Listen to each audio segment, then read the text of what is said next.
Yan mga kabos, bali nandito po tayo sa may tabing dagat para maligo at solo po tayo magpunta mga kabos. At dito sa may dagat at medyo sa tabing dagat mga kabos ay panalinisan dahil nagkaroon po ng hindi magandang panahon nung So napakalinaw mga kabos ng tubig. Napakaligam-gam. Napakaganda po sa ating katawan. So ayan mga kabos, muli po ninyo ako samahan dito sa aking pagpunta sa may dagat. So wala po tayo yung pasok mga kabos dahil holiday po. Pumunta po tayo dito para makapag relax na rin. At bali 4 na araw na ako dito mga kabos mula po nung Biyernes hanggang ngayon po mga kabos. So bukas po mga kabos ay babalik na naman tayo sa Metro Manila para sa ating hanap buhay. So yun lang mga kabos at samahan nyo ako at ipapaksel ko kayo doon mga kabos. Doon na banda para makita nyo yun po yung ganda ng ating tabing dagat. Alright, so tara mga boss.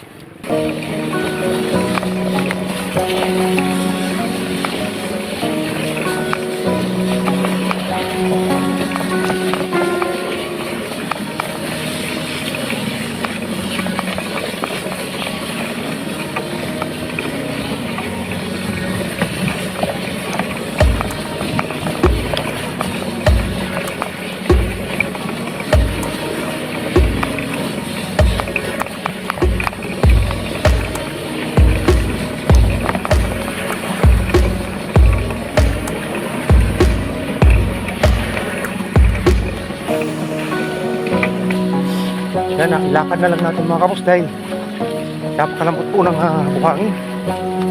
Bumabaon po tayo. At alam niyo naman medyo mabigat din yung ating timba. So yan, maglakad-lakad ang muna tayo dito sa may dagat.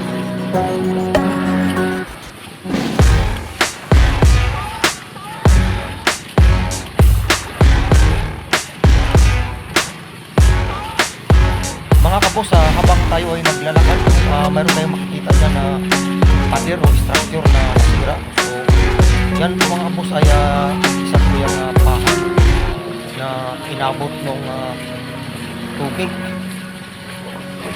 Inabot po yan mga kabos ng halo na malakas nung karoon ng bagyo. So ayan po mga kabos, talagang pader na lang po yung nakatayo na yan. Kasi tinayo po yan mga kabos, sobrang lapit po sa tubig. Dati mga kabos, hindi po yan masyadong malayo. Talagang ang tubig dagat kaya malayo-layo pa. So lumaki nga yung dagat. Kaya kung magkaroon ng bagyo, inabot po yung mga bahay. Pagkandang bahay po yan mga kabos, talagang sayang na nagkataon, inasak niya yan po. Ayun mga kabos, mader na yung ating nakikita. At pinabayaan na rin ng yan, may gawa. Yan mga kabos, lakad po tayo sa unahan konti. Itong area na ito mga kabos ay ito ay nasa Balanga tayo, Barangay Balanga. Tingnan po natin mga kabos yung mga bata dyan na lumingwit. Ito yung kanilang mga ginagawa mga kabos pag umaga, pag walang pasok ng mga bata rito sa mga marapit po yan kasi yung mga bahay-bahay nila mga kabos sa may tabing dagat. So yan po yung kanilang mga ginagawa.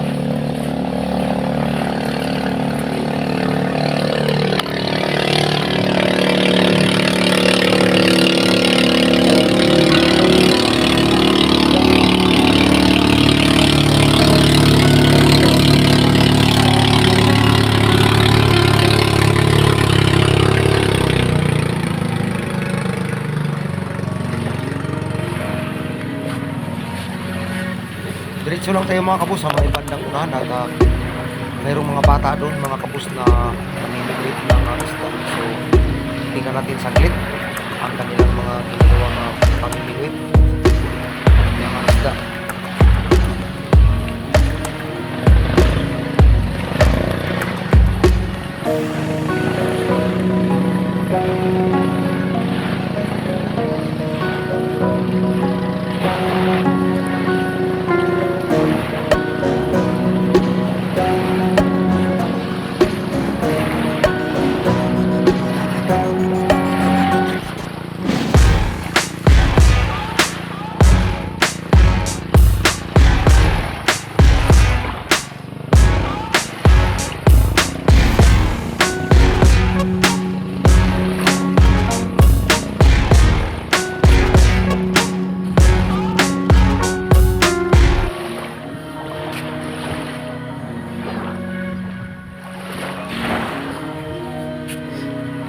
Marami na kayong huli?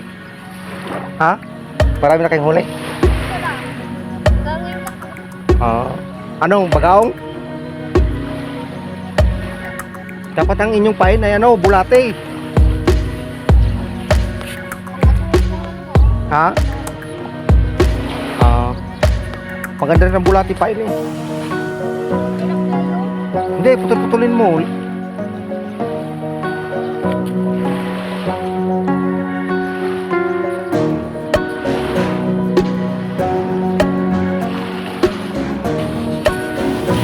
So ayan mga kabos, balik na po tayo doon kung saan po tayo nagsimula mag-lakad-lakad. At maya-maya ang kunti mga kabos ay pauwi na rin ako. At mayroon pa tayong ibang gagawin sa bahay. Napakaganda talaga mga kabos ng tabing dagat, no? At sariwang hangin, kalmado yung tubig, napaka-relaxing klima, napakalinaw pa mga kabos, napakasarap po maligo mga kabos. Yan, lakad-lakad lang tayo hanggang tayo makarating sa dulo.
Yan mga kapos, pauwi na tayo at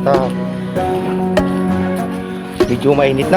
So time check tayo kapos, alas 9 pasado umaga. So ayan po mga kapos yung mga bunot dala nung bagyong Karina, nung kabagat.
So yan mga kaboss, maraming salamat sa inyong pagsama.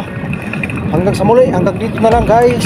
Thank you for watching and see you on my next video.